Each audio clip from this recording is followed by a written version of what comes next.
ایک دفعہ کا ذکر ہے کہ کسی گھنے جنگل میں ایک خوبصورت مور رہتا تھا۔ اس کا نام مور گلزار تھا۔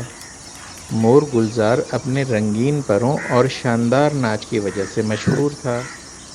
وہ ہر صبح جنگل کے درمیان ایک کھلی جگہ پر آ کر اپنی خوبصورتی اور ناچ کا مظاہرہ کرتا تھا۔ مگر جنگل میں کوئی انسان نہیں تھا جو مور گلزار کی خوبصورتی اور ناچ کو دیکھ سکے۔ سب جانور اپنے اپنے کاموں میں مصروف رہتے اور پرندے آسمان میں اڑان بھرتے رہتے۔ مور گلزار کا دل اداس تھا کیونکہ اس کی خوبصورتی اور ناچ کی قدر کرنے والا کوئی نہیں تھا۔ جب وہ چھوٹا تھا تو اپنے پنکھ پھیلا کر ناچ نہیں پاتا تھا۔ تب اس کی ماں نے اسے سمجھایا تھا کہ جب تم بڑے ہو جاؤ گے تو تمہارے پنکھ بھی بڑے ہو جائیں گے، تب تم ہم بڑے موروں کی طرح اپنے پنکھ پھیلا کر ناچ پاؤ گے۔ اب مور گلزار کی دلی خواہش تھی کہ کوئی اس کے ناچ کو دیکھنے والا ہو۔ وہ اکثر افسردہ رہنے لگا تھا۔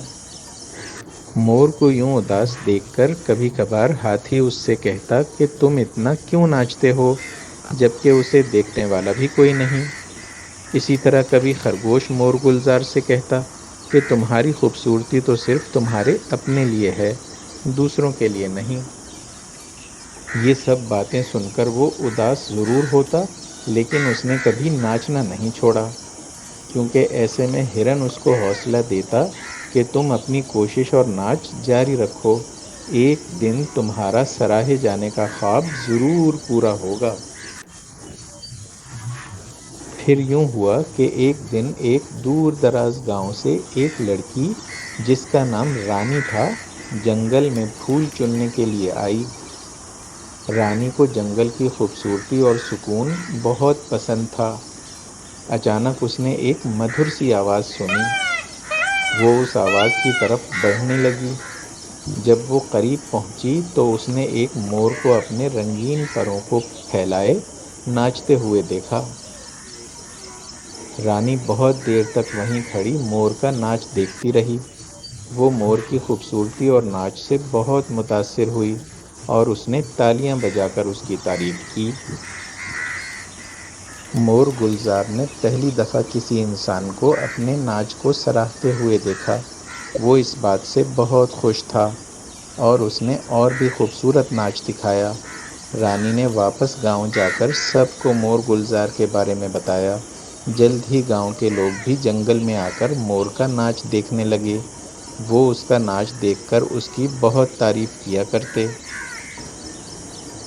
مور گلزار اب بہت خوش تھا کیونکہ اس کی خوبصورتی اور ناچ کو دیکھنے اور سراہنے والے بہت سے لوگ تھے۔ اس دن کے بعد سے وہ روزانہ اپنے بہترین ناچ کا مظاہرہ کرتا اور جنگل میں ایک جشن کا سماں بن جاتا۔ اس کا خواب اس کی لگاتار محنت اور لگن کے باعث پورا ہو چکا تھا۔ جنگل میں مور ناچا کس نے دیکھا؟ یہ ایک مشہور اردو کہاوت ہے جو کسی چیز کی خوبصورتی یا اہمیت کا ذکر کرنے کے باوجود اس کی عدم موجودگی یا عدم مشاہدے کی نشاندہی کرتی ہے۔ اگر کوئی مور جنگل میں ناچ رہا ہو تو اس کی خوبصورتی کو دیکھنے والا کوئی نہیں ہوگا کیونکہ جنگل میں انسان نہیں ہوتے۔ یہ کہاوت عموماً اس وقت استعمال کی جاتی ہے جب کوئی شخص یا چیز اپنی بہترین کارکردگی یا خوبصورتی کا مظاہرہ کرے لیکن کوئی اسے دیکھنے یا سراہنے والا نہ ہو۔ اس کہاوت سے معلوم ہوتا ہے کہ صرف خوبصورتی یا مہارت کافی نہیں بلکہ اس کا مشاہدہ اور تعریف بھی ضروری ہے۔ قدر وہی ہوتی ہے جو دوسروں کو نظر آئے اور ان کے دلوں میں جگہ پائے۔ اس کہانی سے ہمیں یہ سبق بھی ملتا ہے کہ حقیقی خوبصورتی اور ہنر وہی ہے جو دوسروں کی زندگی میں خوشی اور خوشحالی لائے۔